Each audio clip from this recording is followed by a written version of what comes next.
Like I was feral. I was a pig. I was horrific. By not like engaging with your emotions, it just comes out in other ways anyway. Because I'm like, the only person that has sexualized me in this whole interaction is that man.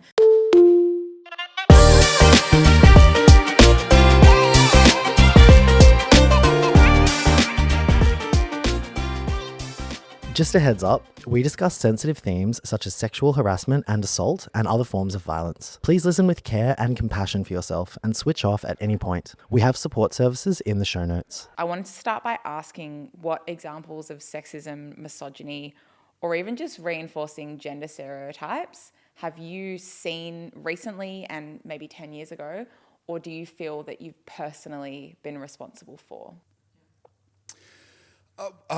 Look, I feel relatively fortunate with, I was raised by my mother, young single mum, but we had a lot of family support through like my grandfather and things like that and other family members over the years. So I kind of liked that experience in like mum was the mum and stereotypical like father figure role as well throughout my life growing up. So I kind of liked that dynamic personally. However, like a lot of my friends in regional towns where I live now, still have this really skewed view on like healthy modern relationships, still now thinking that like, I have a good friend now who's like, oh, I prefer the more like traditional relationship style. And What does that even mean? and I'm trying to tell the bro, like, you know what I mean? Like, it's about like both people in a relationship having independence and autonomy and thoughts and feelings. And I guess I'm still, and there's like growing up in these regional towns in like the bloke makes all the money, is the complete like financial provider, and therefore like the partner doing like, again, stereotypes here, the housework, the kids, the cooking, etc., etc. And I'm trying to tell some of the brothers back home about, the importance of like not being relied on in that sense, like so that we all have our freedom and independence, and that like no one should be pushed into a box in a relationship. So I don't know. I see it all the time. Like I just see it all the time living in the outback.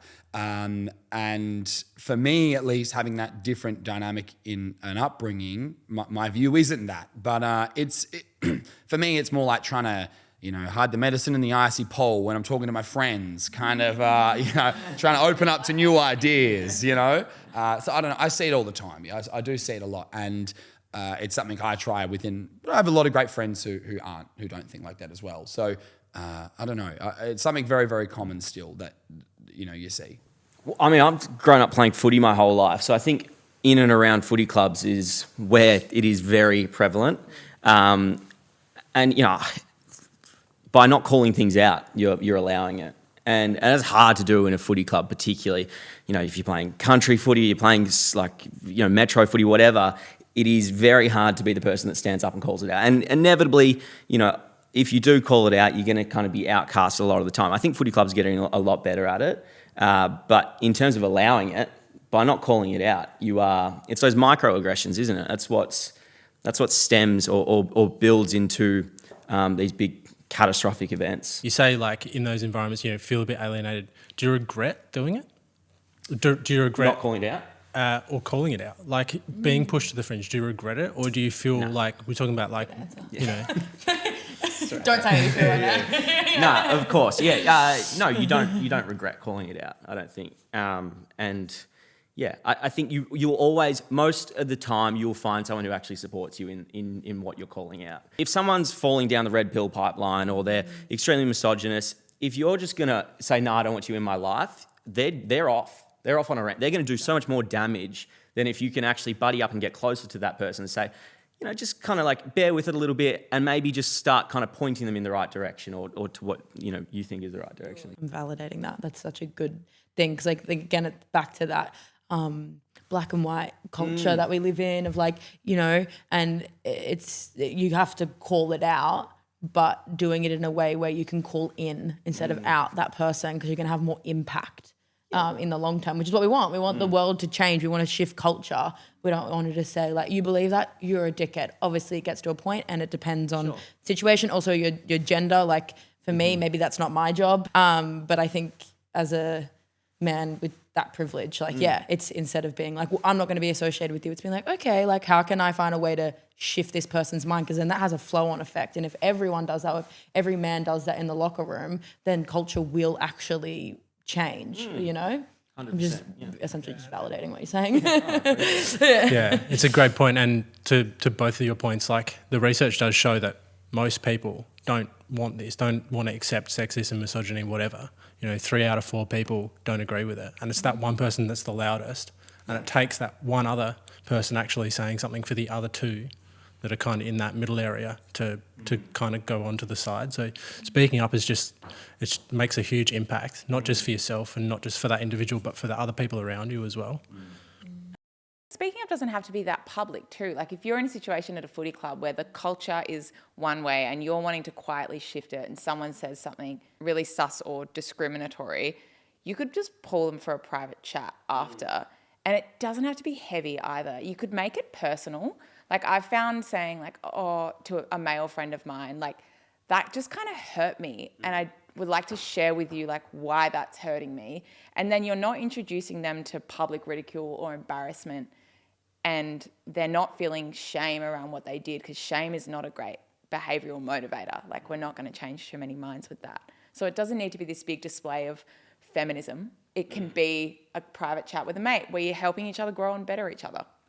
On the flip side of that as well, I think I've been in a footy club as well where it has been called out, and from the top to the bottom, everyone is on the same page, and it was the nicest environment to be in. We still went out and got pissed and had a lot of fun. It was very lads club, but it was a respectful lads club, and it was like just super formative for, I think, like 18-year-old me to be in an area like that where you got these really strong men up front who are calling things out, and it just goes throughout the whole club, and it's right into the veins. And I think even on that, it's like, I think too, we sometimes pin the person down, which is somewhat important, but without talking about we talk about the AFL, right?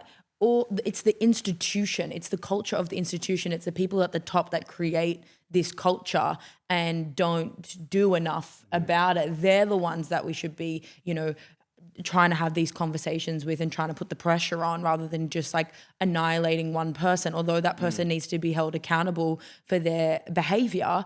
But if we're focusing solely on that, then the people at the top that created the culture and perpetuate the culture are just sitting there laughing, because they're just going to keep doing that.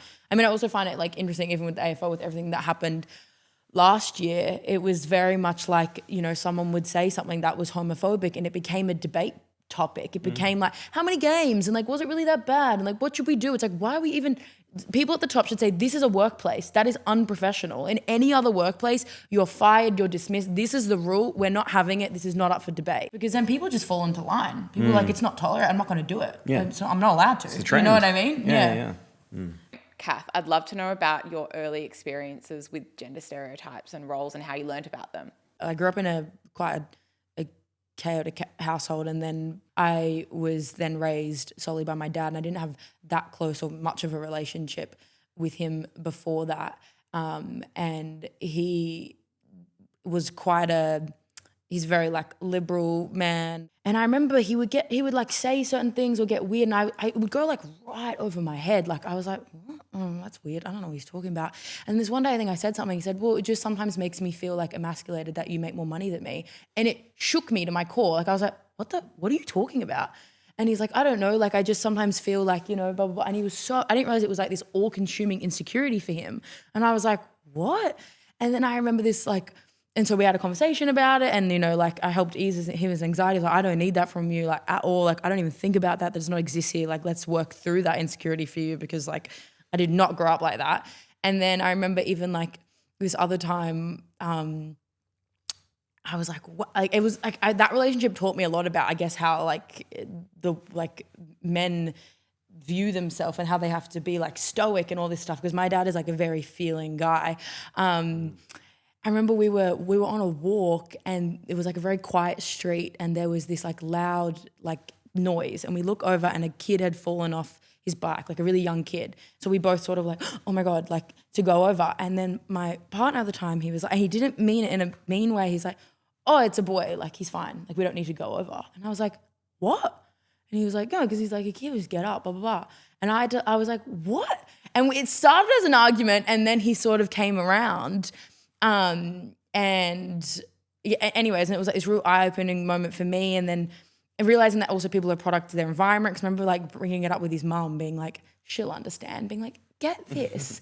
And she was like, well, that's what I believe. And I was like, what? And she was like, I believe that Bernard's dad is the man of the house. And I was like, oh my God, okay. But it was this realization, I think, of like maybe like the world in which I live in. Like my bubble was almost like popped. And I think this sounds, maybe it's going to be taken the wrong way, but I feel like I understood like straight cis men better. They're like fully not allowed to feel their feelings. And actually a reason to also engage in feminism, and for me, like this actually benefits men as well, because the reason why there is this like loneliness epidemic and like high suicide rates, and they struggle in relationships and they feel like they have to be like really successful and this and this and this, is because of the patriarchy and the shackles in which they live under. And I think I like sort of knew that, but like my bubble bursting and being with a cis man that like reflected those values from the way that he had grown up, I was like, oh shit, like, and it made me more, I guess, motivated in my pursuit of wanting to like dismantle the patriarchy or give a shit about feminism. For me, like I see some of the content online, you got to make all the money, be the breadwinner, and then you're a weak man if you earn less than her. And it's like, as if we don't have enough stress and pressure, humans out there in our life. And to call yourself or to call someone else a weak man because they're not making as much, is you are just adding to this huge issue we have of men killing themselves. Yes. Like you are a huge proponent to that, in my opinion. So, I mean, yeah, obviously equality, feminism, whatever you want to call it, like we're all marching for the same thing most of the time.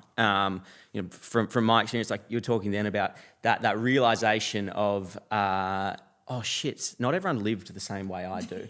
Or like not everyone grew up in a house that has the same values or, promoted the same things that I do. Like I came from my family is, my mum's the breadwinner. She is a tough bitch and she would love me saying that, and she says that herself. My dad kind of raised us. It was very different from the standard. And I remember, going to school and learning that like, oh wait, your mum like gets given like pin money. I remember one of my mates said, my mum gets pin money. And what's that? That's an allowance, right? An allowance, yeah. And I mean, like trying to wrap my head around that when, mum's dominating and like dad's, raising my sister and I, it was tough to come to terms with that. Oh shit, it's very different, and people are very different. And I totally agree with everything you said. We're marching for the same thing. Yeah, and so being raised predominantly by a single mum.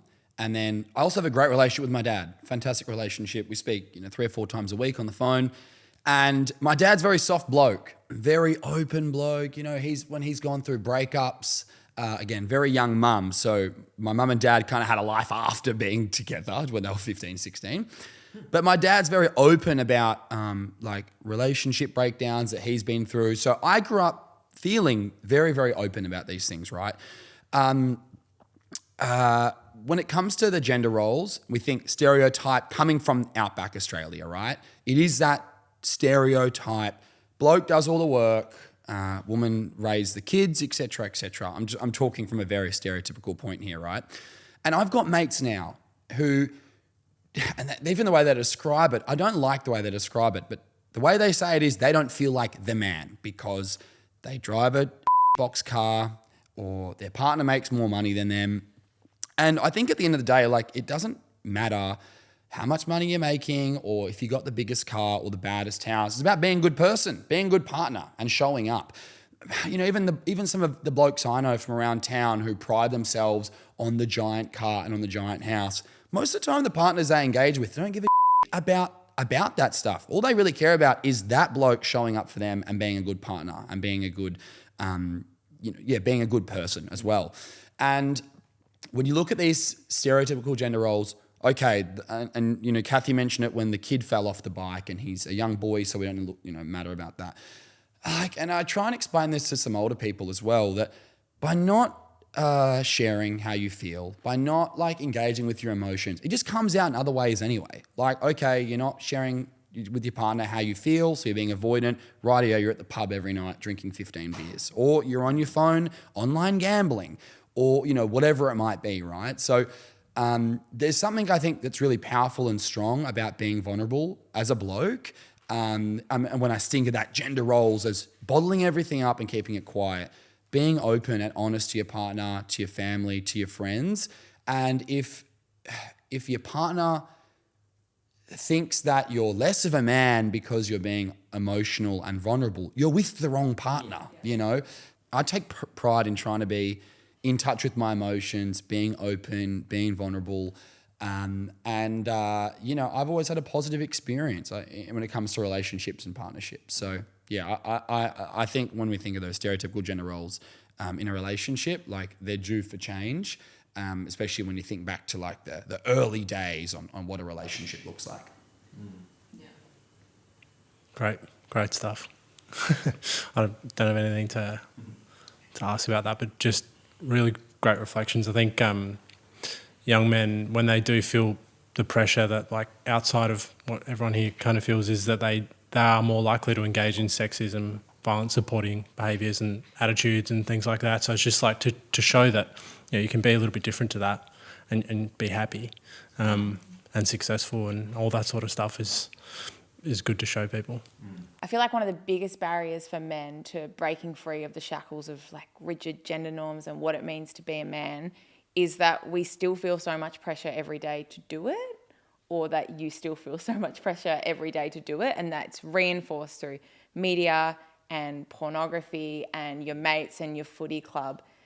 And I wonder if you guys have any examples of like when you might have sort of accidentally or unwittingly reinforced gender norms in women and in men, and how that sort of feels to sit with now. I know that I, growing up, had a lot of internalized misogyny, which is where I sort of hate women because I live in a misogynistic society, but I am one too.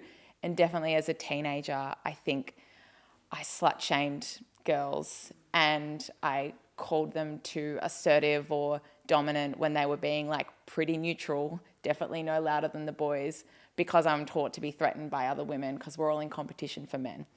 I wondered if anyone had reflections on that kind of stuff. I think when I grew up I in this community I grew up in, I think it's a bit unfortunate in a way, but it just the way it was exposed to people in sexual romantic relationships at I think a bit of a too young of an age. Not myself, that I wasn't engaging in these, but I was exposed to them at quite a young age. And,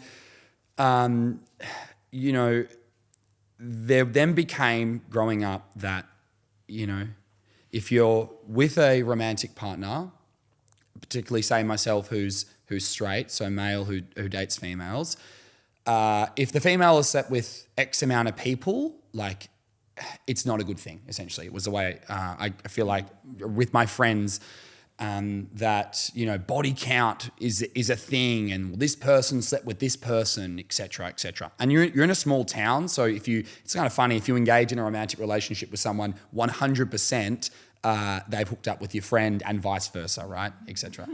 So as I've gotten older and I expose myself more to people in the city, people from diverse backgrounds, people who aren't in straight relationships, and myself going through the dating period of my life, like I realized that it's actually not a big deal. Like why is it okay if I go on dates and sleep with people, but then the partner that I sleep with, why should it affect me what their background is? You know, we're all human. We all like to engage in romantic relationships for the most part. So I think growing up, you know, I definitely had that mindset that, you know, someone who's dated a lot of people or engaged in a lot of casual relationships was a negative thing. Then as I've gotten older, I've realized that we're all human. We all might want a casual date. We all might want to, you know, go into more of a sturdy monogamous relationship. I've got friends who are in open relationships. And for me, coming to the city and being really open-minded and engaging in these relationships with friends who are in these certain dynamics open up my mind a lot more. And I have a lot of friends at home who are like, oh, I don't get any of that. What's that? Ethical non-monogamy crap? They don't even know what the word is, And I guess for me, like as I've gotten older, being a lot more understanding and not holding so much weight behind, say, someone's past sexual history. And that's been important for me to not be so, and to break away from that and to try and help my friends understand that as well. I still have a lot of friends who, are really tied up with what their partners previously did. And I can understand, like, sometimes we have natural jealousy. You might be with a partner and perhaps you don't love hearing vocally what they've previously done with other partners. Fair enough. There's a natural element of not wanting to step over that boundary and hear information that you're not inclined to hear. But that's something I feel like as I got older, was able to overcome. Such a good distinction between like natural jealousy and then socially constructed jealousy, we might say, around body count. And it is a really gendered issue. I wondered if the two of you had reflections on like attitudes that you might regret now and things that you've taken accountability for. Well, yeah, like similar to that, like I think back to high school and I'm like, oh my God, we were so young. Like I was like in that sort of crowd, but I think because I had a fear of like the whole conversations about like slut shaming and like, would hear the way that the boys would talk about like friends of mine who had like, done stuff or whatever. I became very like reserved and like scared because I didn't want to be called a slut. I remember thinking in high school, like one of the worst things that could ever happen to you in your life is like a nude getting leaked. But when I was in high school, it's like if your nudes got leaked, it was your fault. It was your fault for taking them. Like it's on you. Like again, like this thing that like women and like girls, because we were so young, it was like it was on us to like, not be sexually active, but be sexy still for boys and to, give boys, I guess, what they want. Like send a nude, but like if it gets leaked, you made a big mistake. So definitely that sort of like stuff I can definitely think back in high school. And I think too also the piece of like in the reverse, like I was sexually assaulted multiple times when I was in high school.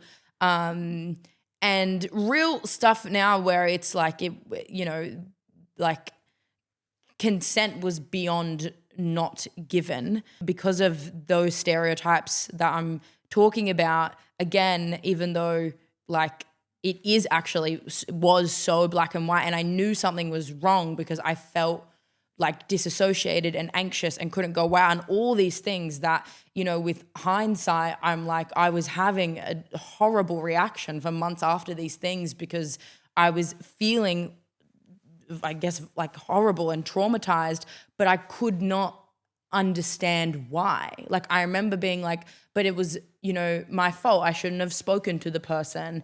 I shouldn't have been there. I should have like left the party as soon as that person was being creepy. And then I also think because the conversations is like when you're younger, kids are doing certain things or, the word like frigid and all that crap gets thrown around. So then I would put it on myself of like, I should be okay with what happened to me, and it wasn't until I was like 19 and I was like in therapy being like, and even then the conversation wasn't like, I'm going to open up about this thing.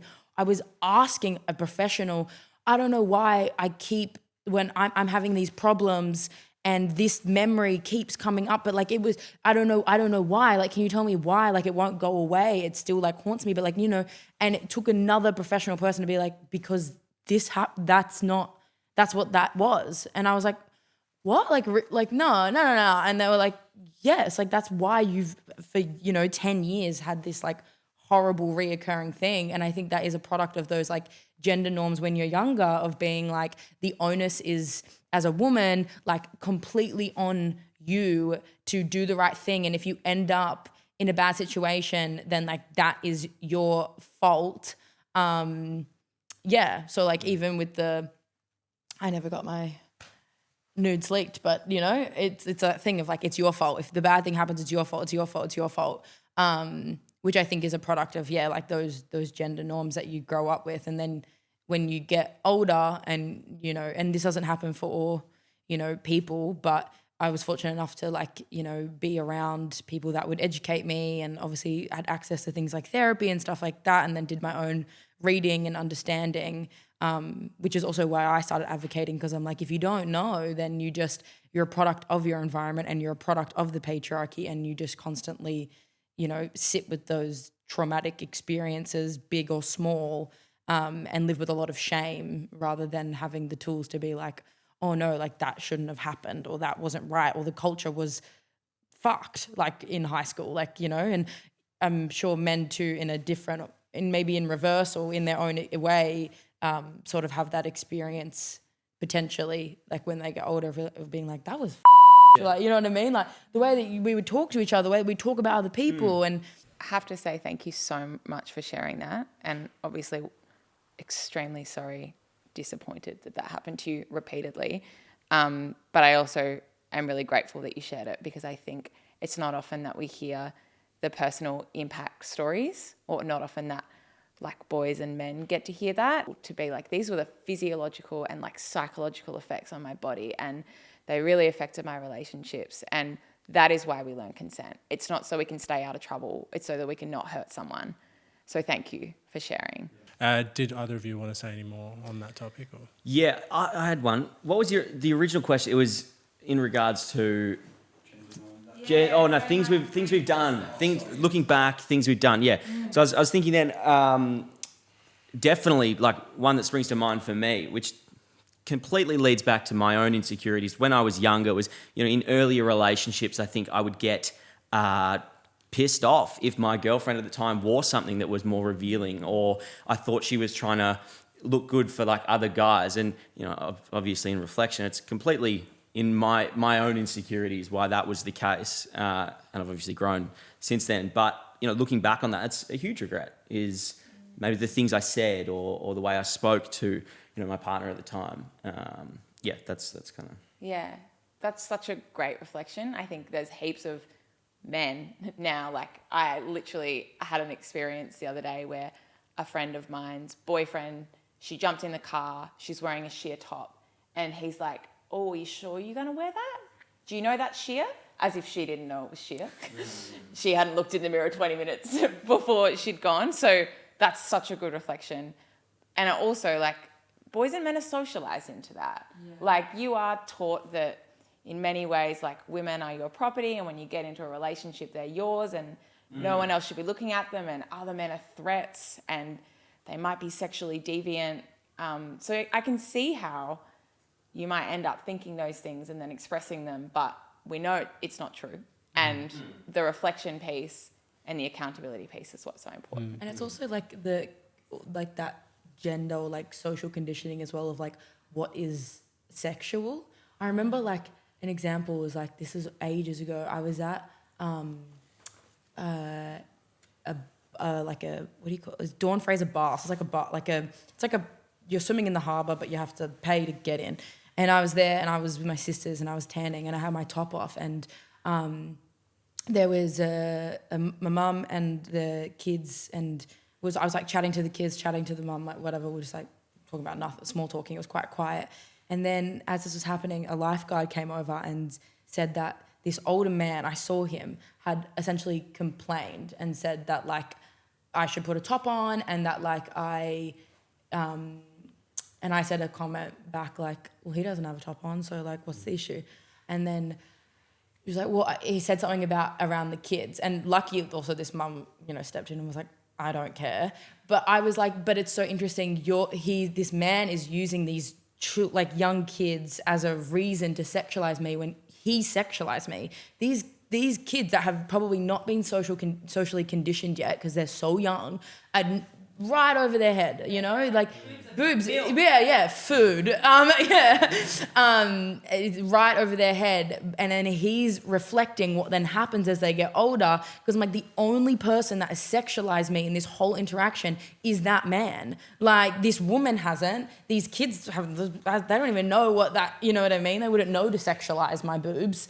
And again, it's that social conditioning of like, when women wear certain things, they're promiscuous, or that's like sexual. And like, but you've created that, because if you take your top off, like, maybe if you're ripped, someone might be like, wow, nice six pack, but no one's gonna be like, that is like so outrageous. It might be outrageous because like, why are you doing that? And I don't know, at the club. Actually, no, everyone probably like, woo! But you know what I mean? It's like, no one's gonna sexualize you for that and be like, oh, like, but if a woman did that, it's like all of a sudden she's like hypersexualized, but that again is actually social conditioning. We've created that, you know? One follow-up question I really would like to ask, because I know that I've had these reflections as well and been like, geez, I'd love to speak to my girlfriend from when I was 17, 18 and be like, I'm really sorry for doing that.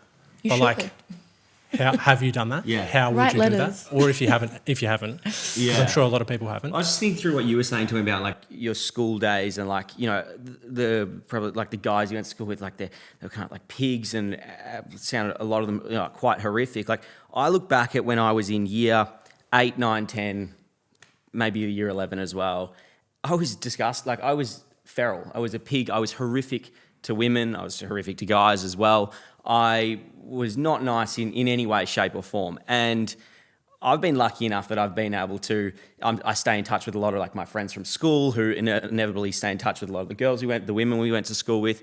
And I've been able to chat to them on nights out and stuff. And, you know, we've had great conversations about how much of a dickhead I was. And in terms of like selfishly, it's the most relieving thing to be able to go through, is to be able to talk to someone you weren't nice to and say, I'm so sorry for that. Like, I really do apologize.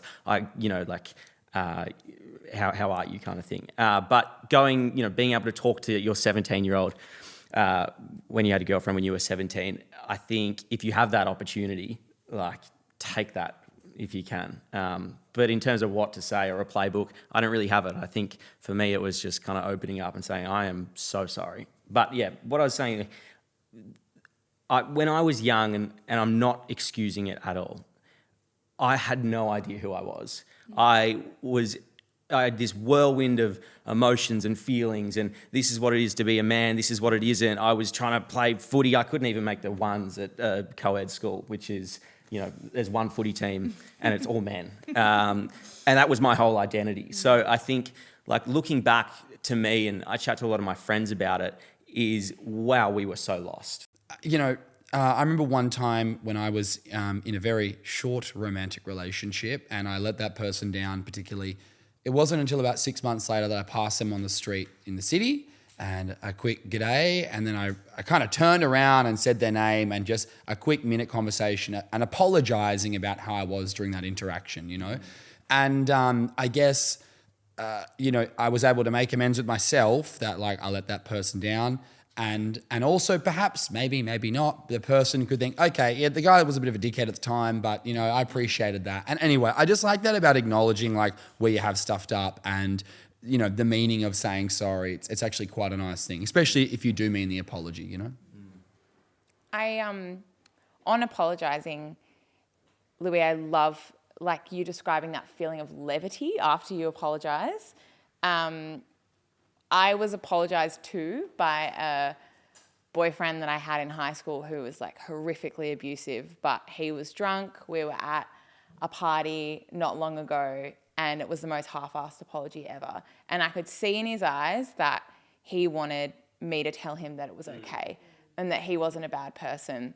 And I think the learning from that is that if we're going to apologise for someone for a harm that we've done, no matter how big or small, it's really important to ask ourselves the question, like, what do I want from this? Do I want to rid myself of guilt, or am I genuinely wanting this person to feel my sorry? And am I okay if they turn around and say, I never want to speak to you again?